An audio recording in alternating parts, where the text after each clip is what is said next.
got shitty shoes for really wet conditions too, so we're gonna have to try to.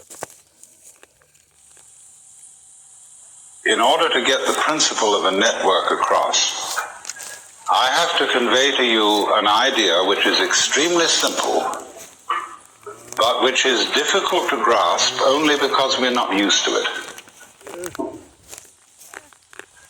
We are used to thinking as Westerners, as having a certain kind of language, and therefore a certain kind of logic that goes with it.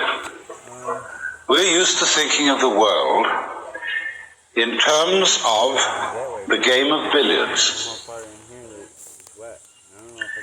In other words, we are still thinking about our psychology,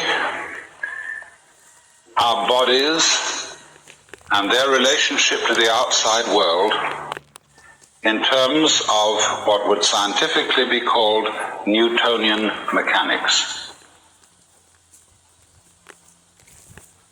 And Newtonian mechanics has a very long history because it goes back to some of the atomic theories of people like Democritus, who were among the great pre-Socratic philosophers of ancient Greece. And so we may as well begin with a little bit about the history of the idea of an atom, because this has always fascinated people. What is the world fundamentally? What is all this? Well, one way of finding out is to take a knife and chop something in two, so you can see what's inside it. What is an apple inside? What is a seed inside? What is a human body inside? And then you find that when you chop a thing in two, you've got two pieces. But the cutting reveals that it has a structure inside. And this structure is composed of what we call organs or parts. And then in turn, in order to inquire into them, we take them and we chop them apart. And in our curiosity to find out how it's made, in just the same way that a child will take a toy to pieces, we chop and chop and chop until we've got bits so small that they are the same width as the edge of the knife. And they can't be cut anymore unless we can find a finer knife. And so when we get down to that bit beyond which there is no bitter, that is to say it can't be chopped any further, it is called in Greek atomos, which means the first letter a means non, tomos, cuttable. And so the word atom means that smallest particle of the world which can't be cut into any smaller particle. That's the original idea of atomism.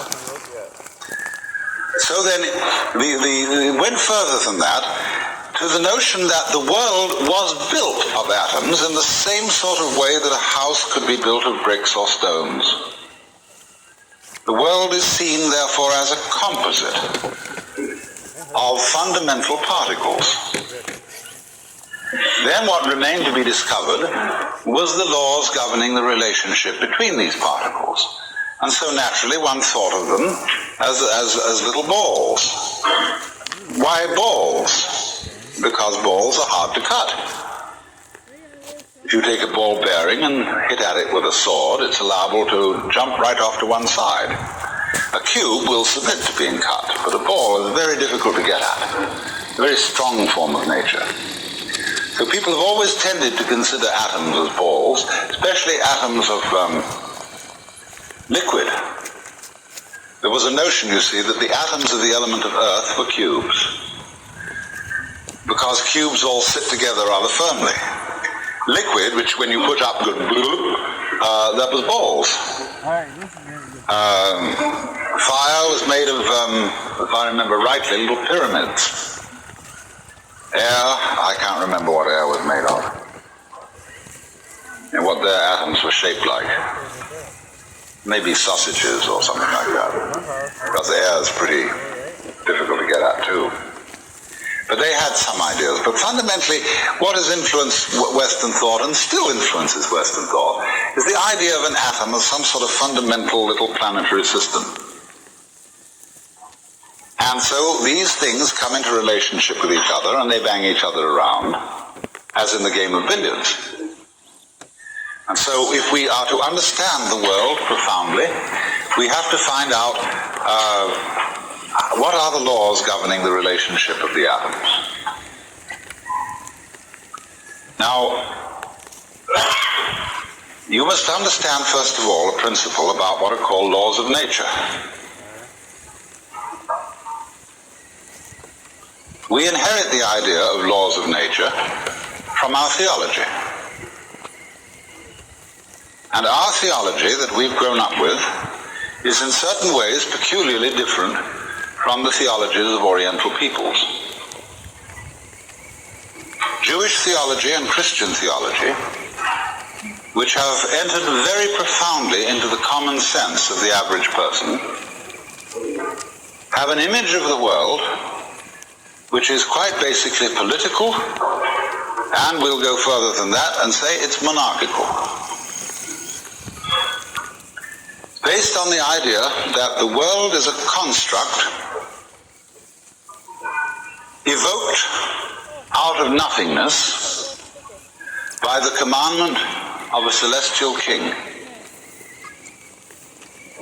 Now, there may be Jews in this room who are practicing and devout Jews, and there may be Christians in this room who are practicing and devout Christians. And I don't want to offend you by any imagery that I choose or remarks that I may make about this imagery, because I don't suppose that anybody has come to this room and to this particular place who is either a practicing or Christian Jew who has what I would call a naive idea of God. But the funny thing is about our ideas of God is that our symbols, the images, the mythological forms which we use to describe God have an extremely powerful influence on our feelings and on the way we behave. After all, I was a member of the Church of England when I was a small boy, and that had a very powerful effect on me. And in the Church of England, it's quite obvious, from an emotional point of view, as distinct from a very intellectual point of view, that God stands behind the King of England.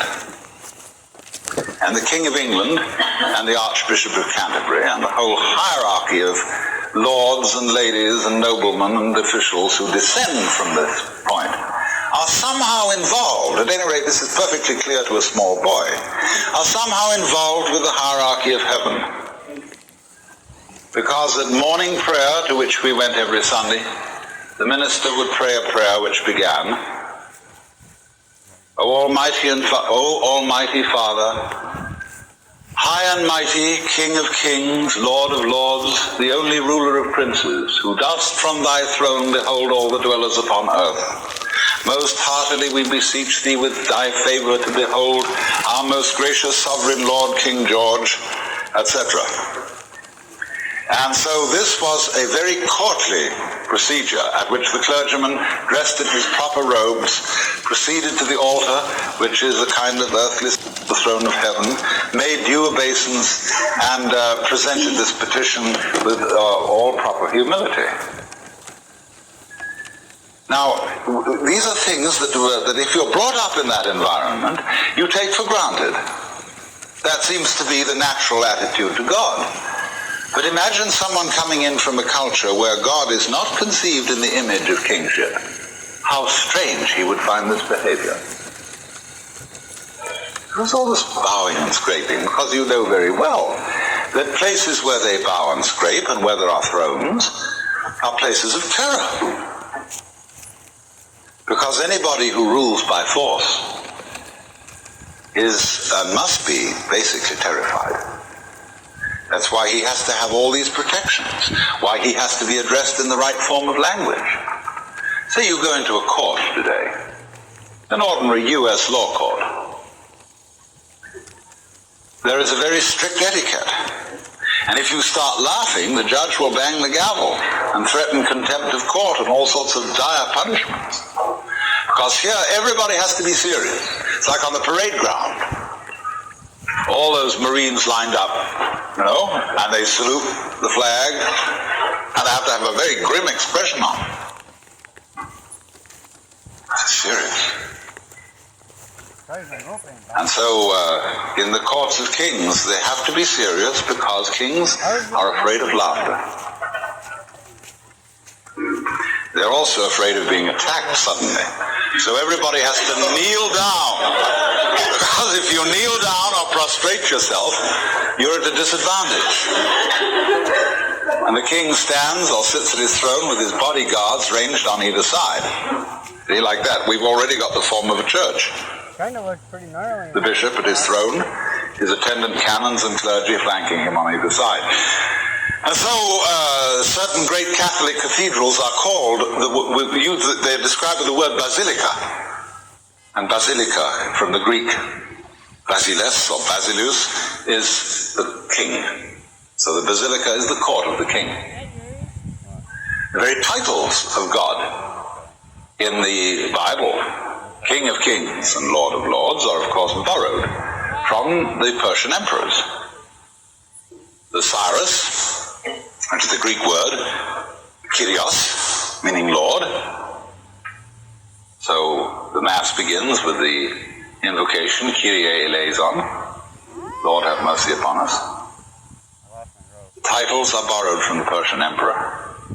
And so the rites that have become associated with Christian religion and to some extent the Jewish religion are reflections of those great autocratic monarchs of the ancient Near East, the Cyruses of Persia, the pharaohs of Egypt, and people like Hammurabi, who were the great Chaldean monarchs.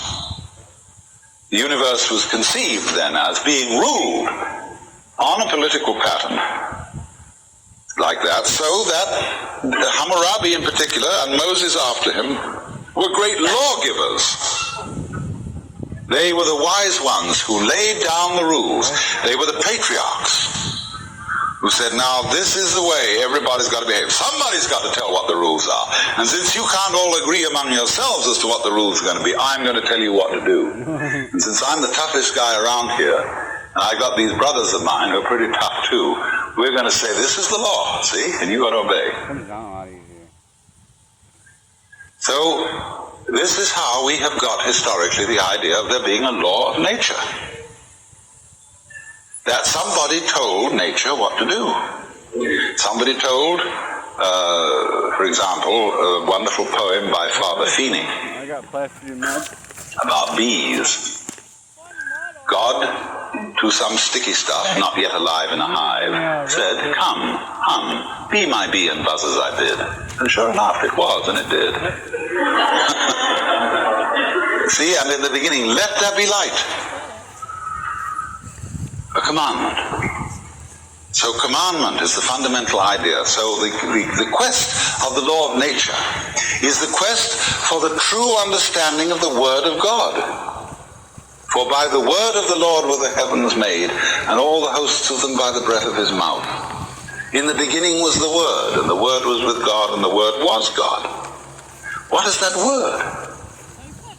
If we could find out the Word of God, here is the idea, you see, we could perform incredible magic. That's why, for example, the name of God in the Bible is not to be uttered except once by the high priest in the Holy of Holies, once a year. Otherwise, that name, Yod-He-Vah-He in Hebrew, we don't really know how it was pronounced. Then Jehovah mixes up those consonants with the vowels of Adonai.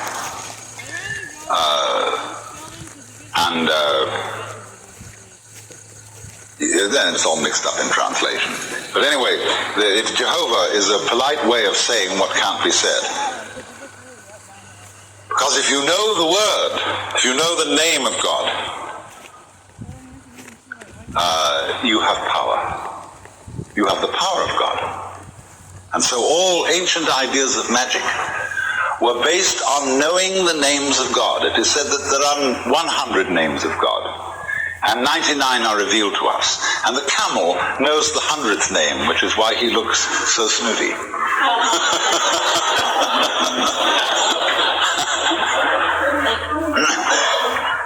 But so also, a person in what we now call primitive orders of society are loath to reveal their names. Because if I know your true name, I can utter it and have power over you. Now, you say, well, that seems a very naive idea, but it is exactly through the knowledge of names that we have Western science. And that is magic. That is through trying to understand the laws of nature. So that if you could understand the word underneath all the phenomena, you could change the phenomena and create magic. Only this, that many scientists have got rather sophisticated and have realized that the word comes later than the event. That in the beginning wasn't the word. Of course, if you want to make new sense out of the phrase "in the beginning was the word," you have to go to Hinduism, where they have the idea that Vak, V-A-C in Sanskrit, or speech, is the basis of creation. But by this they fundamentally mean vibration. As sound, you see, is they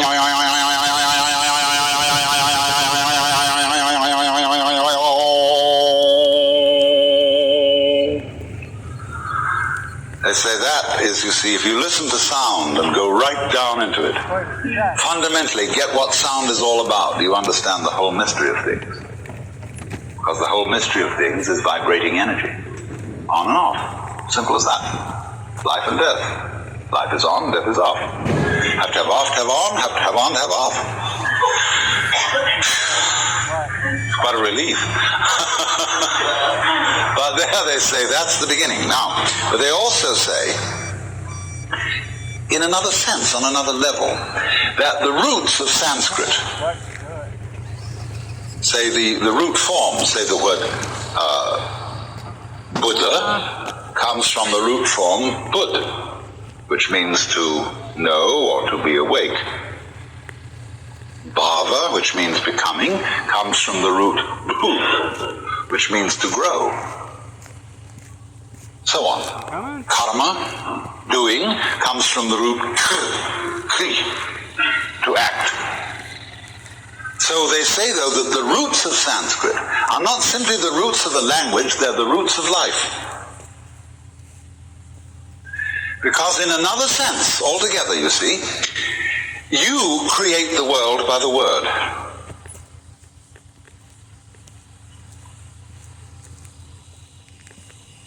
And this is something that we're not very conscious of. It's the way you think that determines your basic reactions to what happens. I dropped my phone. In the words of Shakespeare, there is nothing either good or ill, but thinking makes it so.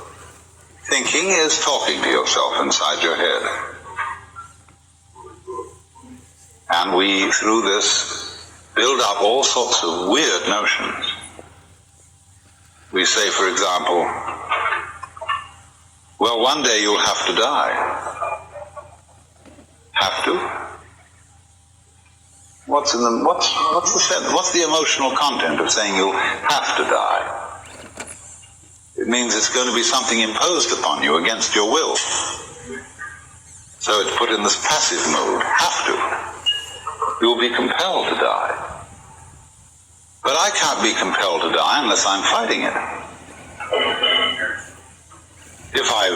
Supposing I want to die.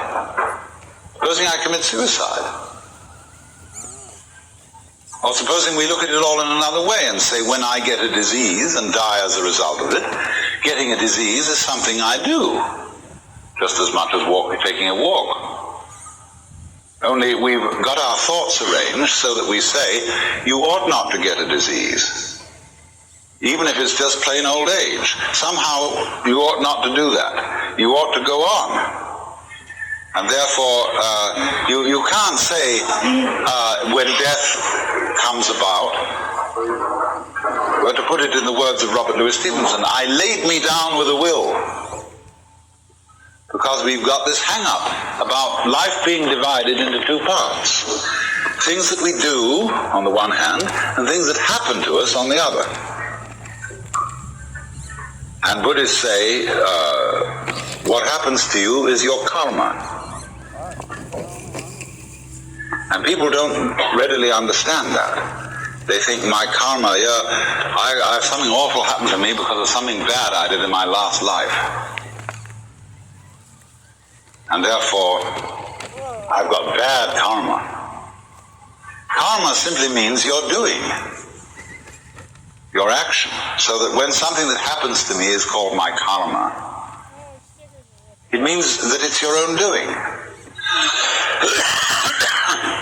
And if you recognize that it's your own doing, it's never bad karma. It's only bad karma if you refuse to admit that it's your own doing and merely blame someone or something else that it's something that happened to you. Now I've digressed a little because what I was getting at was the meaning of a law of nature.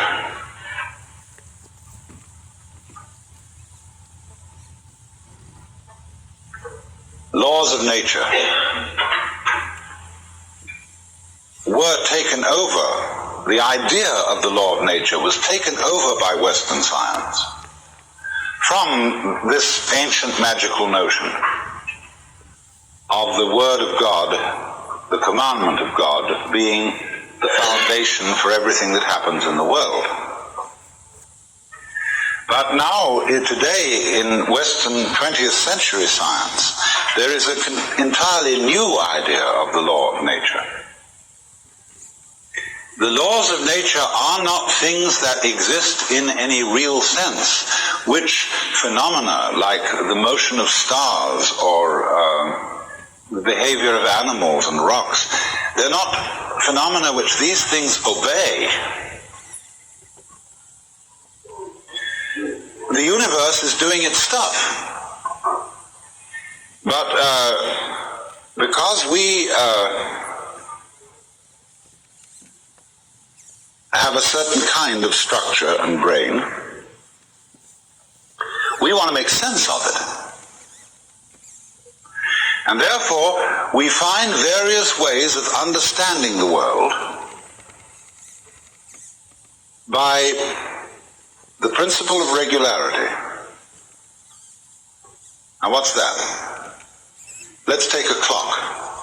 A clock ticks regularly. But the world does not tick regularly. Inconveniently enough, the sun does not have the earth go round it in a neat 360 days. This has always irritated calendar makers. How to make a rational calendar? There is no solution, because the rotations of the earth upon its own axis do not neatly synchronize with its rotation around the sun. There's always something a little odd about it. So what we do is we superimpose over this rather odd elliptical path the ideal figure of a circle with its 360 degrees. Now that is also like putting a ruler along a piece of wood and saying this piece of wood can be cut to 12 inches. Now there are no inches in the wood. Inches are a method, a technique that human beings have invented for measuring things. And so we can cut out of a piece of cloth or a trunk of a tree so many feet. Well, originally it's simply comparing the trunk with us by putting our feet over it one after another and saying it's so many feet long. Or so many spans when you stretch out the hand. This is a fundamental idea of measurement, and the inch is, of course, one joint. Not your kind of joint. And so this comparison of man's body and its regular shape, you see, 10 fingers on either side, 5 fingers on either side makes 10, 5 toes on either side makes 10. And so by stretching ourselves out, as it were, against nature, we measured it. And the idea of measurement is the same idea as the idea of the law of nature. A law of nature is exactly the same kind of thing as a ruler, or a hammer, or a saw. It is a way of thinking which enables us to control our environment. It seems that way. By observing regularities, and then by making a calculus, which is a process really of betting.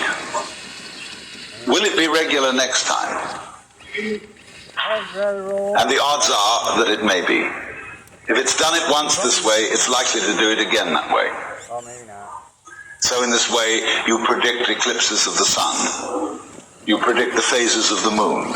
You measured them. You counted how it went, how often it did it like this, how often it did it like that. And you say, well, it keeps on doing it. And you think, well, this is fascinating. It seems to obey me, because now I can tell you any time it's going to come up. And if the other people around haven't figured it out, they think I'm magic, because I'm going to say to them, the moon is going to change at such and such a time. So many days from now it's going to have a different shape. They'll say, my God, he was right. And they'll think I'm making it happen, because I can do that. And so I get a rather privileged position, because I could predict. But that's the basic idea, you see, of the law of nature. The law of nature is a human network,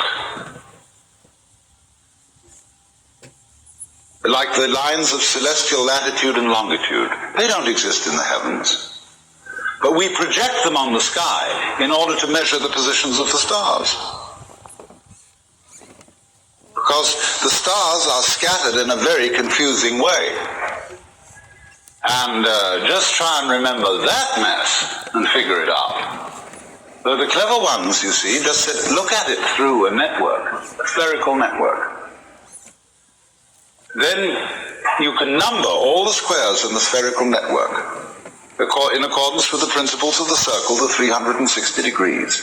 You've thrown the network on the sky. It isn't really there, see?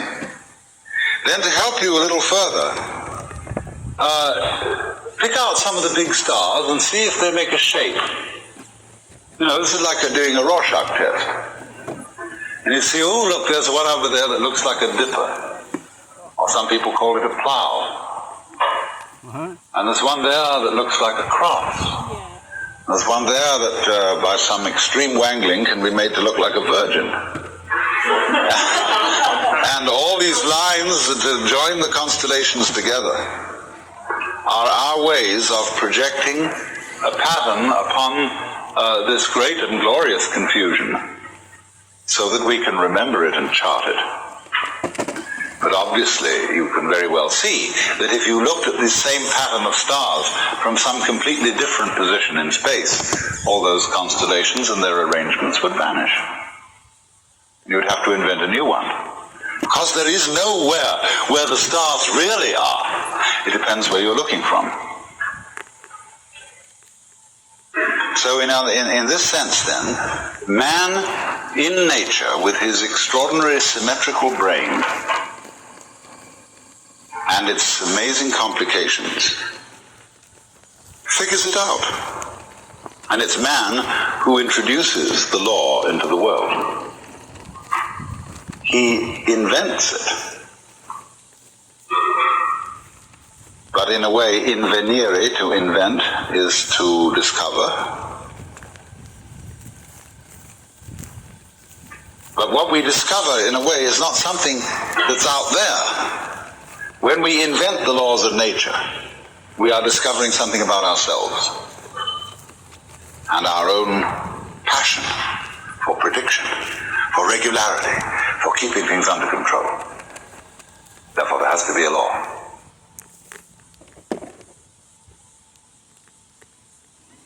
So then, going back right now to the beginning of what I started to say,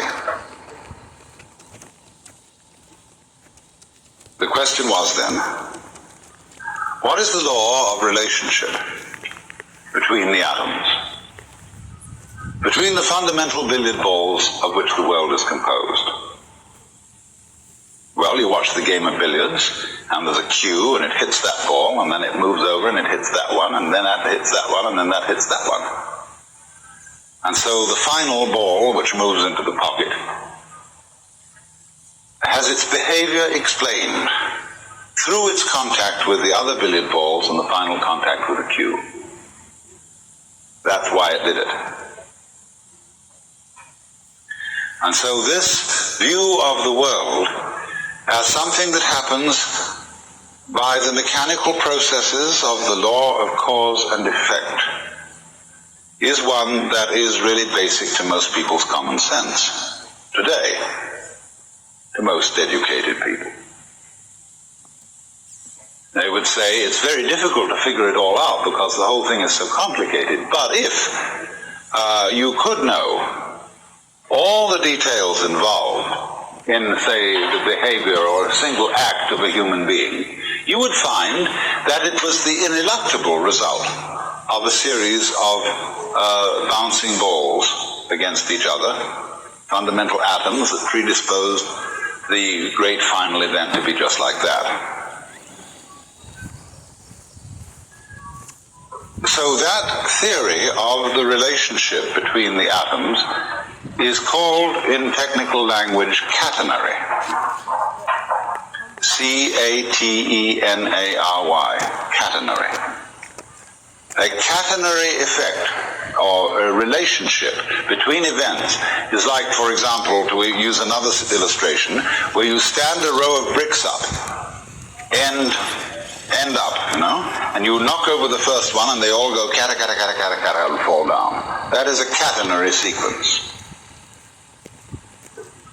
But it becomes increasingly obvious today to the physicist and to the biologist that that will not do as a sufficient description of how various events affect each other. And so there's another type of causal relationship altogether, which is called, instead of catenary, reticulate. R-E-T-I-C-U-L-A-T-E, reticulate, from the Latin rete, meaning a net relationship. Wherein, in other words, any given event is not simply ascribed to one or more previous events, but that the relationship between the past and the present, and between the present and the future, is all to be taken into consideration in understanding any one event. In other words, let's take one event. I drop a ball and it bounces. Let's say it's an event. I don't know how many events it really is, but we'll just say, for the sake of argument, that it's an event. Now, is it enough in describing this event to say, I let the ball go, it obeyed the law of gravity and hit the floor, but because it was made of rubber and had some air inside it, it bounced and sort of slightly disobeyed gravity because it had an energy in it? But that's not enough.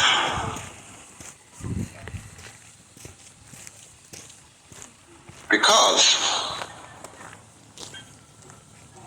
that the ball dropped, that I let it go, that it bounced, depended not merely upon a historical sequence of events that you can lay out in a string along a line of time. It depends also upon a present context. There must be a certain density of air, all kinds of things have to coexist with this in order for me to be there to drop the ball at all, much less manufacture a ball. So that what happens must be considered not merely as a historical phenomenon, but it must be seen in context. Holy shit.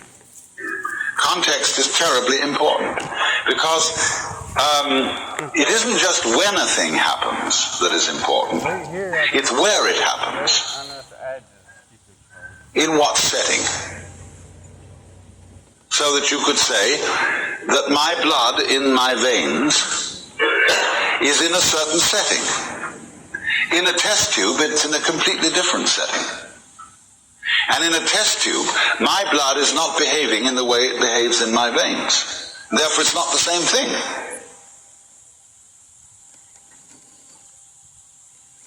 So, an individual person in one setting will behave in one way, in another setting in a completely different way. I remember when I